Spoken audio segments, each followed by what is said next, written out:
the video you're about to see here is of a really good afternoon hunt here in February in Arkansas. So we have DMAP tags. The deer eat up our crops so bad that the Arkansas Game and Fish determined that they allot us so many tags, extra tags, above our normal 6 that we get here in Arkansas. So we could fill 3 tags of our own here, and then the Game and Fish determine how many deer is in the area by their population counts and the deer damage that's done on our farm, and they give us out these orange tags that we can fill. So this afternoon, Hunter and I, Double H, we went and we wanted to hunt. He wanted to hunt in the same tree, and I thought that'd be a lot of fun, us in the same tree, and we could talk a little bit and get to enjoying each other's hunt, and that way the wind would be set up for us. We were set up for a northeast wind. It started more of an east wind, which was perfect. So when we get in there, this is over a cut cornfield that I planted wheat as a cover crop. You may see that in some other videos. And then we get up there, and he sits in the lock-on stand, a game winner lock-on, and I'm gonna sit on the backside of my saddle. And we sound like 2 bull elephants getting up there because this tree has a lot of limbs, and then trying to hang a saddle on the tree with a ladder already that's on there for the lock-on, it was just like a horrible mess. And I use Hawk climbing sticks, and the Hawk climbing sticks are really good. And then I added my own platform to the top of it, and that sucker's loud. Like, I haven't insulated or rubberized or anything. It is just like popping loud, and it sounds like we're dragging tin cans up there. So I wish I would have videoed all that, but we didn't. It was so cold. It's like, if I look right here, it's 27 degrees with a 5-mile-an-hour wind. So it was pretty chilly. So we get up there, and within 5 minutes, 3 deer walk up, and they just slip up the edge of this swamp to us on our east side. And I'm on the back side of the tree where I'm hid, and Hunter's in the lock-on, and he has his bear compound, and he waits for that deer to get up there, gets his head behind a tree, and he draws to full draw, and that deer spots him and is right behind the tree the whole time. There was a smaller deer spotted him, and there was 3, and a bigger one behind it had him nailed and pinned down. So what he had to do, he sat there, and I was watching him, and since we have DMAP tags, I can shoot him with a shotgun. Okay, so I can shoot him with a shotgun just like our normal regulations here are. So I had a shotgun backing him up, and I was watching the deer, but we really wanted to shoot one with a bow, and then if we killed one with a bow, I was going to finish the rest off with a shotgun. Well, they spotted him spooked, just not spooked bad, just hopped off, didn't even blow or anything. And about 15 minutes later, they slipped right back in. Maybe only 10 minutes later, they slipped right back in, same path. He gets up there, I've got my shotgun on it, and he gets to full draw and sends a good shot. He had to put it slightly back because there was a limb in the way, but a fantastic shot. A sitting down compound bow shot, fantastic. And then we sit there, we hear a crash. We just keep sitting there because we knew it was early. I mean, it was early in the afternoon. We both, I taught school today, so we didn't get in a tree until about 4:30. And I'm telling you, these deer came out 5 minutes after we got in a tree, and we sounded like 2 water buffalo getting up in there.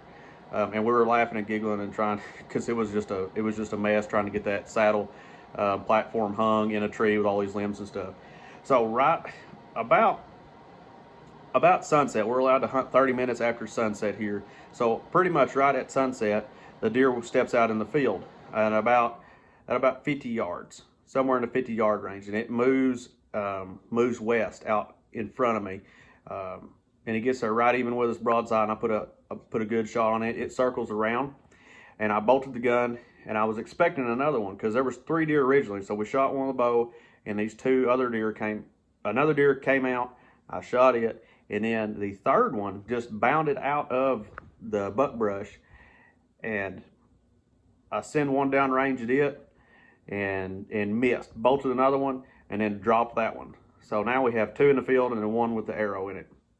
So that's where the video picks up. I wish I would have videoed because it'd been an awesome hunt to show y'all. It's just, it was so cold. I did not want a video, and we were not expecting to be that successful here in February, but it works out. So I hope you enjoy this. We try to have a little bit of fun with it. So the deer are in the cooler. We got them all dressed, and we're ready to process them this week and then make some awesome sausage and snack sticks and have some awesome meals because we eat every deer that we kill. So enjoy. Please subscribe.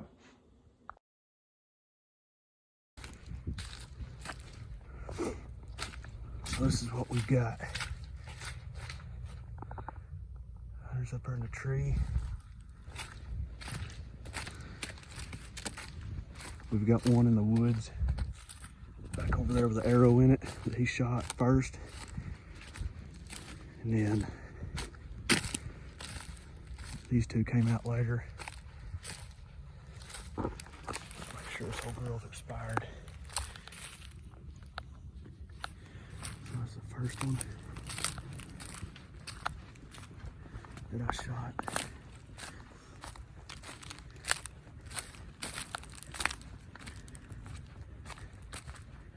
And this is the second one. It ran out after I shot the first one. It's a big old doe. I just saw it. What? I just saw it down here. There's blood. Where at? Up there. Is it relief?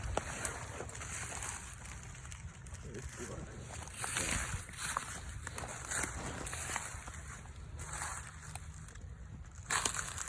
More blood up here.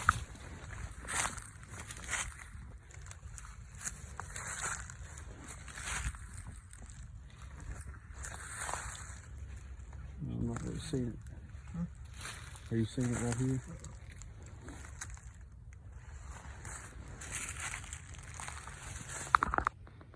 Yeah, pretty good. Hound dog will sniff it out for you. It's getting better as we're going.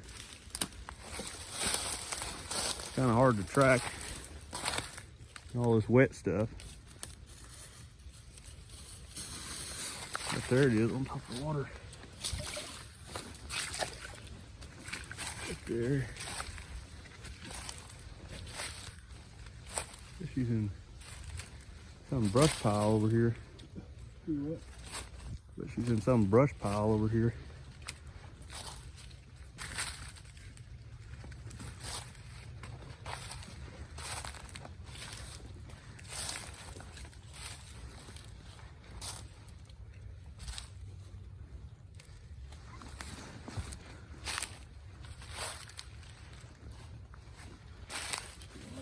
Yeah.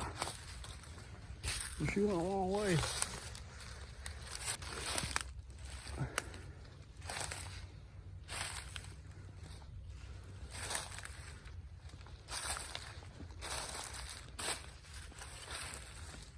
What's that thing?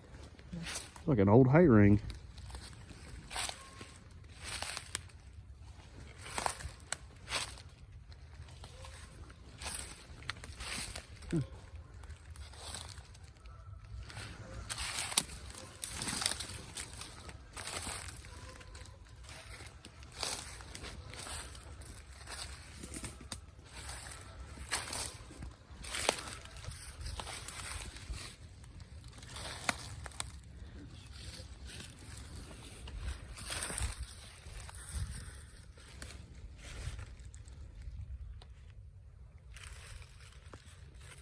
Center punched her is what I did. Right there's number 1 out of 3 tonight. Oh yeah, good and tender. It's a doe. All right, now we gotta carry it out of this swamp.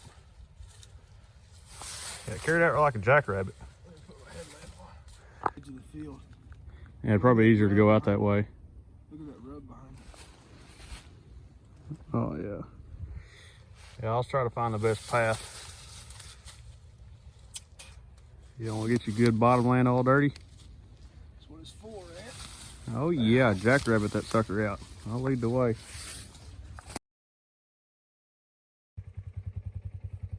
Fantastic hunt. I'd just like to thank Savage Arms, Quaker Gunslings, Fair Archery, Tethrd for making this all happen. Game winner stands. We tripled on those in February. Built the D-map tags on double H knife. We got it done. Don't forget about your nat gear, boy. Oh yeah, well I had to mention nat gear, Browning, hunters wearing Browning. Everything's better in bottomland. Yeah, I mean a little bit of Under Armour right here, Browning headlamps. I mean the whole deal. We just love everybody. Kid toe gloves. I mean it's just a trifecta of things coming together. And your Wells Lamont Walmart gloves. I mean we're so blessed. Feeding the family, boy.